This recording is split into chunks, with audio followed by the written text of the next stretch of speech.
अस्सलाम वालेकुम। गल्फ खबरें में आप तमाम लोगों को वेलकम करते हैं। आज के दिन सऊदी अरब हुकूमत की जानिब से एक बहुत ही बड़ी खुशखबरी को सुनाया गया है। काम के हवाले से, छुट्टी के हवाले से, तनख्वाह के हवाले से तमाम कफ़ील कंपनियों हजरात को एक बड़ी इंस्ट्रक्शन जारी की गई है और जितने भी वर्कर हजरात सऊदी अरेबिया के अंदर मौजूद हैं उन तमाम लोगों को एक बड़ी खुशखबरी सुनाई गई है। सन 2023 का आप इसको सबसे बड़ा तोहफा भी कह सकते हैं। तो वीडियो की डिटेल जानने के लिए वीडियो को एंड तक लाजमी तौर पर देखें और अगर इस चैनल पर फर्स्ट टाइम है तो लाजमी से चैनल को सब्सक्राइब करें, वीडियो को लाइक करें और अपने दोस्तों तक इसको ज़्यादा से ज़्यादा शेयर करें।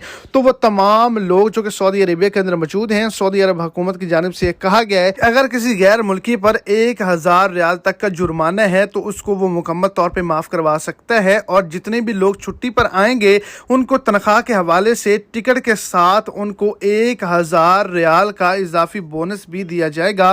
तमाम कफ़ील, तमाम कंपनीज को इंस्ट्रक्शन जारी कर दी गई है, अगर कोई ऐसा नहीं करेगा तो उसके खिलाफ सख्त कार्रवाई की जाएगी।